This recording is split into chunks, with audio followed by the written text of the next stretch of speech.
जय श्री कृष्ण। प्रश्न पूछा गया है कि एस्ट्रोलॉजी में कितना सच है। देखिए, हवा चलने से मनुष्य को ठंड लगती है, पानी में उतरेंगे आप तो गीले हो जाएंगे, आग से आप जल भी जाएंगे।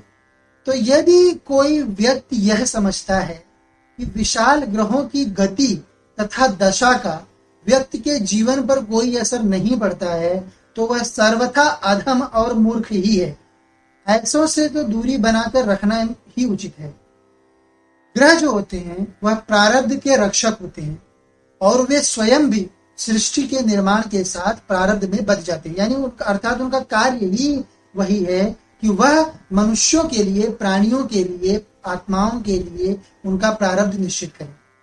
अब इसे समझिए इस तरह कि बल्ब घर में लगे हुए स्विच को ऑन करने से जलता है, यह बात हम सभी को पता है। पर जिस व्यक्ति को पावर स्टेशन के बारे में नहीं पता है और वह समझता है कि बस यही ऑन करने से मेरे घर में बिजली आ रही है, तो वह व्यक्ति अज्ञानी ही माना जाएगा, क्योंकि वह यह समझ रहा है कि पावर स्टेशन का अस्तित्व ही नहीं है। तो या तो वह अज्ञानी है या तो मूढ़ है। इस तरह जो ग्रह, जैसे ही हमारा जो जन्म होता है वह जन्म ग्रहों की स्थिति के अनुसार निर्धारित होता है, और ग्रहों की स्थिति, जिस समय हमारा जन्म होगा उस समय ग्रहों की क्या स्थिति होगी वह हमारे पूर्व जन्म के कर्म फलों के अनुसार निर्धारित होता है। इसीलिए जो कुंडली में जो भी हमें प्राप्त होता है, जो भी हमें वहां से जानकारी मिलती है, वह पूरी ना ही हमारे इस जन्म के पूरा चिट्ठा रहता है, बल्कि हमारे पूर्व जन्म के बारे में भी सारी जानकारी वहां से हमें प्राप्त हो सकती है। क्योंकि हमारा जन्म उसी एक भी सेकंड इधर उधर नहीं हो सकता। तो हमारा जन्म उसी समय होगा जिस समय अमुक ग्रह अमुक स्थिति में रहेंगे, ताकि हमारे जीवन काल में अमुक अमुक प्रभाव वह देते रहें, उसी के अनुसार हमारा प्रारब्ध निर्धारण होता रहे। तो ये प्रारब्ध जब जो अब प्रारब्ध सुखमय ग्रह उसमें से रहेंगे, दुखमय ग्रह रहेंगे, पिछले जन्म में आपके जैसे कर्म रहेंगे उसके अनुसार जिस देवता की, अब हर देवता का अलग अलग विभाग है हमारे जीवन में, तो जिस देवता के विभाग को आपने पिछले जन्म में नष्ट किया था उस देवता की दशा चलने पर इस जन्म में आपको कष्ट प्राप्त होंगे। जिस देवता के विभाग का, उसके अनुसार धर्म का आपने पूर्व जन्म में अच्छे से पालन किया था, उसकी दशा चलने पर आपको उत्तम फलों की प्राप्ति होगी। ये एस्ट्रोलॉजी जो है, जो ज्योतिष शास्त्र है, मैं वैदिक ज्योतिष शास्त्र की बात कर रहा हूँ, आजकल जो चक्रम चल रहा है उसकी बात नहीं कर रहा हूँ। वैदिक ज्योतिष शास्त्र जो है वह इसी बात पर आधारित है, और इसकी रचना ऋषि भृगु ने की थी। ऋषि भृगु ने इसे एक मतलब स्टैंडर्डाइज किया, आप समझ सकते हैं कि उसका एक प्रारूप उन्होंने तैयार किया कि हाँ इस तरह से उसे जाना चाहिए। फिर ऋषि पराशर ने आगे उस पर अध्ययन किया।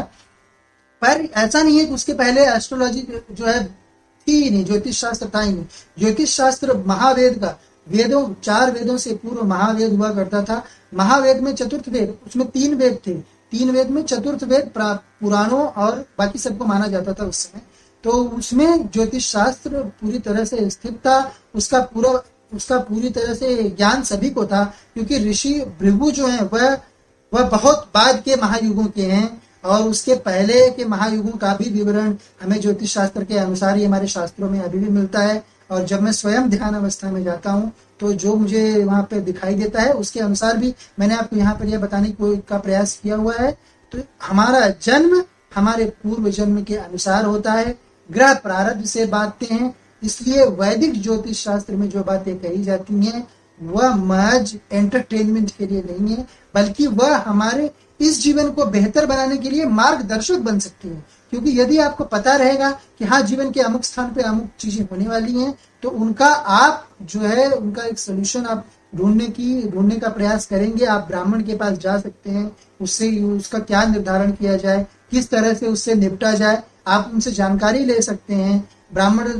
आप ब्राह्मणों का कर्म ही है कि आपकी सहायता करें। उन्होंने उनके पूर्व जन्म के कर्मों के अनुसार उनको जन्म ब्राह्मण कुल में इसीलिए मिला है कि यदि किसी भी सनातनी वैदिक हिंदू को कोई भी किसी भी तरीके का जो है तकलीफ परेशानी इस जन्म में आती है उसके पूर्व जन्म के कर्मों को वहन करने में, तो उस प्रारब्ध के अनुसार जो निर्धारित आपका कर्म है उसमें जो आपके ऊपर इफेक्ट, जो गलत आपके ऊपर प्रभाव डाल सकते हैं, उसे कम करने में व्यापी सहायता कर सके। उनका इतना रोल ही है, और इसीलिए वो पूजनीय है, क्योंकि वो हमें वो दे सकते हैं जो हमें बाकी कहीं से नहीं मिल सकता है, क्योंकि हम तो देवताओं तक पहुंच नहीं सकते। तो जिन्होंने कर्म ऐसा किया है कि उन्हें इस समय ब्राह्मण कुलों में जन्म मिला हुआ है, उनके वाया, उनके थ्रू, उनके द्वारा हम देवताओं तक पहुंचने का, उनसे क्षमा प्रार्थना करने का प्रयास करते हैं।